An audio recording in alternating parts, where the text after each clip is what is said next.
Every single arch, vault, roof, or dome built up to Brunelleschi's time had been built with centering, with a wooden framework, and that he maintained that he could build one without.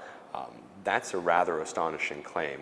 When Brunelleschi was asked to do what the others had done, to show drawings or a model of how he would build the dome, he refused, but pressed, he finally said, "All right, bring me an egg." He challenges them all to stand an egg up vertically. And in fact, I like the Italian description in which Vasari says that Brunelleschi took the egg and gli ruppe il culo, that he broke its ass on a marble table. And so you can imagine the bottom of the egg broken, and what remains looks like the dome with the yellow coming out. And the others all say, "Well, we could have done that too." And Brunelleschi's response was, "Yes, and if I tell you how I'm going to build a dome, then you could build it, so I'm not going to tell you." The opera never officially declared a winner of the competition. They did, however, choose Brunelleschi's plan to vault the dome. I don't know if it was a matter of Brunelleschi convincing people, or if it was very simply the desperation of those people. I don't think it was a matter of Brunelleschi saying, "Yes, I know how to do it and I can show you." I think it was very simply that no one else knew how to do it, and Brunelleschi may have been their only hope. Once construction on the dome began, it became evident that the machines commonly in use would not be up to the task. And most people lose sight of the fact that it wasn't just a matter of designing the shell to cover the crossing of the cathedral. It was also constructing the means to put something like that together. Hoisting machines, which in the Middle Ages were referred to as the rotamagna, giant gerbil wheels, in which human beings would stand and walk and gradually lift up heavy weights, which Brunelleschi realized would work much more efficiently if turned on their side, and would have teams of oxen tied to the outside, and could use these oxen to then lift much heavier weights. And probably most important of all, Brunelleschi's ability to introduce a reverse gear into this hoisting machine, which in fact would allow the oxen to keep walking in the same direction and to both lift and then lower extremely heavy weights. Before the dome was complete, Brunelleschi's ox hoist would raise over 70 million pounds of marble, brick, stone, and mortar. Not only did Brunelleschi design new machines to be used in the construction of the dome, he also designed his own bricks in varying shapes for the cupola. Once the bricks were ready, 8 teams of masons laid bricks inside the wall and worked outward with the bed joints of successive courses as the structure rose, raising both shells simultaneously. The dome is built with a double shell. And this was one of the remarkable innovations that Brunelleschi brought in, because there was no precedent for a double shell dome like that. But how did he do it? How did a man with no formal training in architecture raise the largest vault ever built without the traditional wooden centering? No one knows for sure, but the secret seems to lie in the use of a herringbone brickwork and an internal circular skeleton.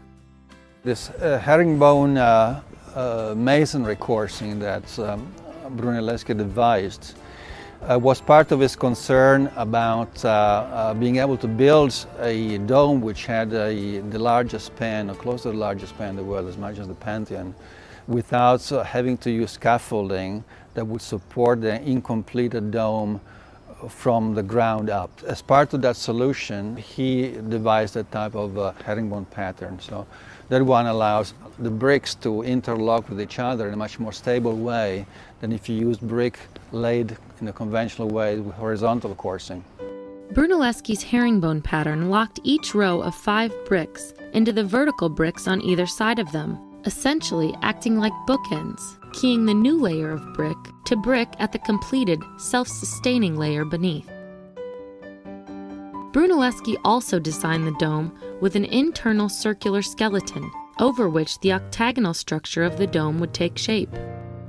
Brunelleschi's masons built a total of 9 arches, all contiguous rings approximately 3 feet wide and 2 feet high, encircling the dome at 8-foot intervals.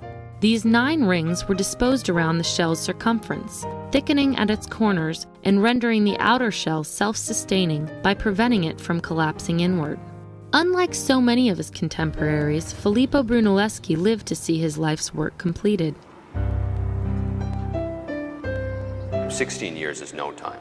130 years to build the cathedral up to a point where the dome could have been placed on top of it. Brunelleschi in a decade and a half able to complete it.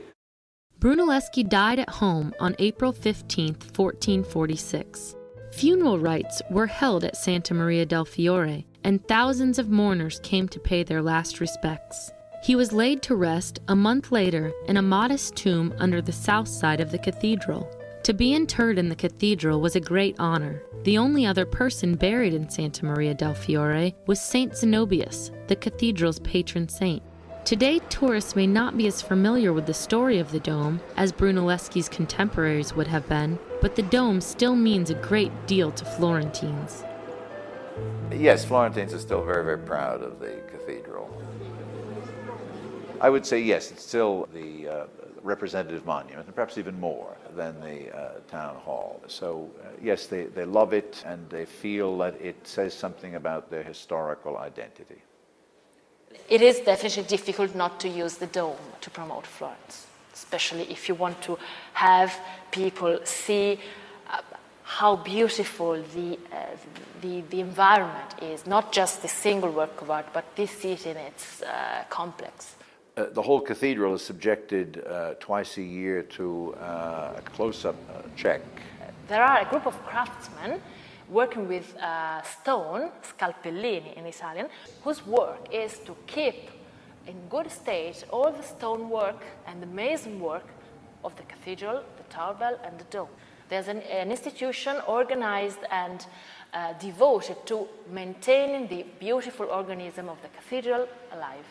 When you see the dome of the cathedral today, it remains impressive. You know, in a 21st century world where we fly in jumbo airliners and visit cities with massive skyscrapers that astonish us because of their scale, well, you take all of those away and move back in time 600 years. If this dome is impressive still today, imagine what the feeling of the 15th century Florentine would have been to know that one of their co-citizens, okay, a man, again, who was technically trained as a goldsmith, had the capability of pulling such a project off.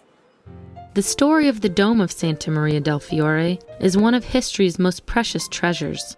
Although we may never understand his genius, generations of scholars and tourists will continue to travel to Florence and gaze up in wonder at Brunelleschi's magnificent dome, the dome that raised the Renaissance. Dome and City, I can't say that I know off the top of my head significance. We have no idea why the dome is important. Are we supposed to know things like that? It was just really, really intense and like overwhelming because like you can go like right to the edge and there's a bar and it sort of like dips down and you're basically like right on the edge and the dome is like going down like right in front of you, so it's really intense and you can see like the entire city and like countryside in the background and like big castles and stuff. It was amazing. It's a little much. Yeah, a little much, a little gaudy. I'm a little more simplistic than this, I think. I enjoy clean lines and straight things other than lots of decoration. The dome is really amazing. The thing I like about it is that it gives you an overview of the city and the gallery, the Arno River, and so for me it's a good start. We've seen it in all the pictures and on the TV, etc. And we thought we'd just come over to have a look at it, walk around and... Well, I wanted to go up into the Duomo because it's a tall place to go up to, and you'd get a good view of the whole place around here, so it would be a good sight to go up here. I see that this church is medieval, so there are not very plenty of pictures, yes. The dome is important to the whole city. It's like the biggest structure in the city. It's where everybody knows to meet. It's a landmark.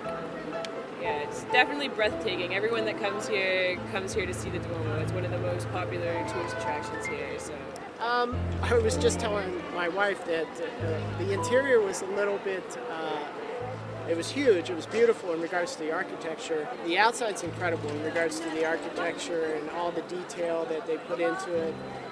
That's very inspiring. The exterior it makes you realize that we're not the only people that can build things.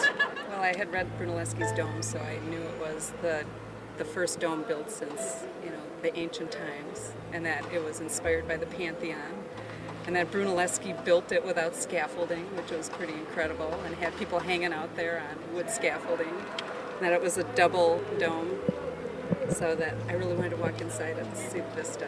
It's something we came to see, but I haven't seen it from the lookout point, and it just dominates the whole city, doesn't it? So, it obviously is, but we'll read up on it when we visit. Her and I were talking about it today. We were amazed you couldn't replicate it today. Yeah, just the marble that they used. I think it's very important from the standpoint of, it's kind of in the center. It's a sense of pride maybe for them. It took 170 years to build in the first place, so, that in itself says a lot about where it came from.